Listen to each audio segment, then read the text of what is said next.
Break के बाद एक बार फिर से आप सभी का स्वागत है। सीरिया में असद सरकार के पतन के बाद अंतरिम सरकार का गठन जरूर हो गया, लेकिन नई जंग से इनकार नहीं किया जा सकता।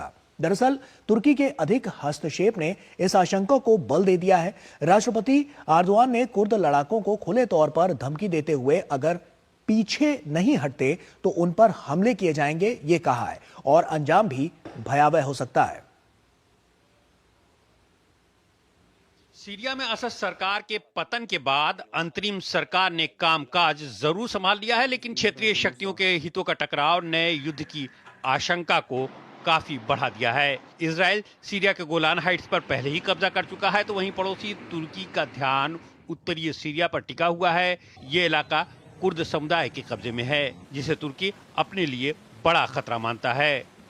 तुर्की के राष्ट्रपति ने कुर्द लड़ाकों को खुली धमकी देते हुए कहा है कि हथियार डालने वरना मिट्टी में मिला दिए जाएंगे। दरअसल सीरिया के पूर्वोत्तर में कुर्दों की अपनी स्वायत्त सरकार है, जिसे AANES कहा जाता है।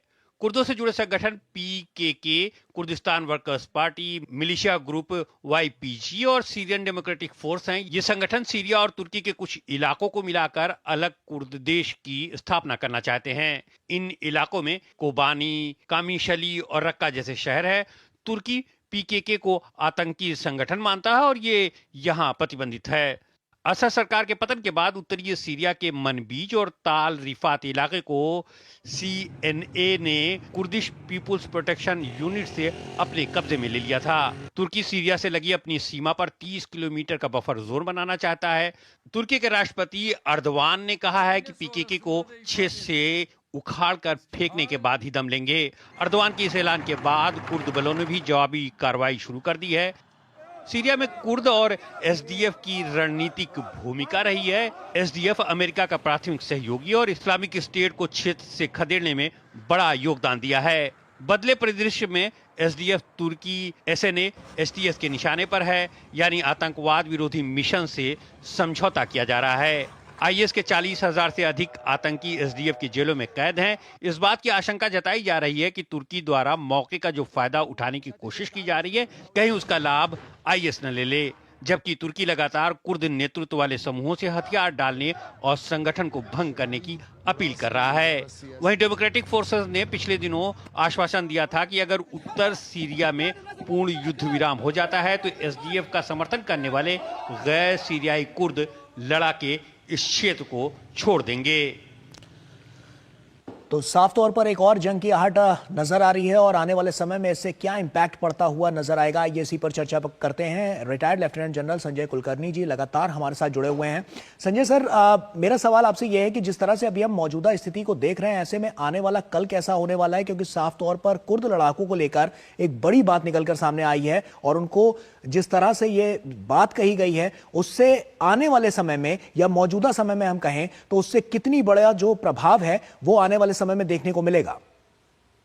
गौरव, मुझे लगता है कि ये सिविल वॉर की तरफ ही बढ़ता दिख रहा है, क्योंकि शुरू में तो सबने मिलकर के असाद को हटा दिया, असाद हट गए, लेकिन जो सीरियन डेमोक्रेटिक फोर्स है जिसको US का बैकिंग है और सीरियन नेशनल आर्मी है जिसको तुर्क का बैकिंग था, इन्होंने सबने मिलकर के असाद को तो हटा दिया, चलो हट गए।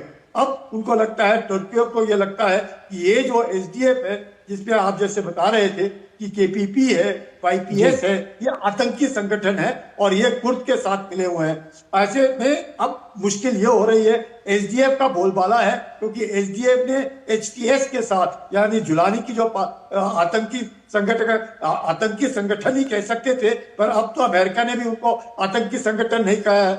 अमेरिका के सपोर्ट से उन्होंने सीरिया में कब्जा कर रखा है। तो ऐसे इसमें HTS का मानना है कि वो कुर्द को साथ में लेकर के चलेंगे, लेकिन कुर्द जो है उनका 4 देशों में प्रभाव है, जिसके 1,60,000 लोग तो सीरिया में है, लेकिन ईरान में भी है, तुर्की में भी है, और सीरिया में इसमें ईरान, इराक, सीरिया, इसमें ये सारे कुर्द रहते हैं। तो ऐसे हालात में तुर्क को लगता है कहीं ऐसे ना हो जाए कि कुर्द जो है, जिस प्रकार से उनको इराक के अंदर एक तरीके से ऑटोनमस एक बॉडी मिल रही थी, एक ऑर्गेनाइजेशन था, और ब्रिटेन ने जब छोड़ा तो उस वक्त ब्रिटेन ने उनको कहा कि हम आपको एक स्वतंत्रता भी देंगे। स्वतंत्रता तो मिली नहीं, लेकिन ये जो कुर्द की जो भावना है, तो जो उनका एक तरीके से दबदबा है, तकरीबन 40,000 स्क्वायर किलोमीटर का एरिया है जिसमें ये पूरा का पूरा अपना एक राज और देश चाहते हैं।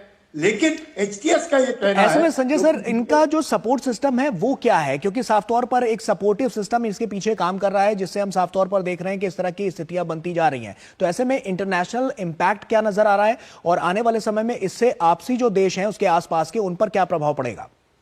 गौरव, बहुत ही पेचीदा सवाल है, क्योंकि अमेरिका ने इनको सपोर्ट दिया।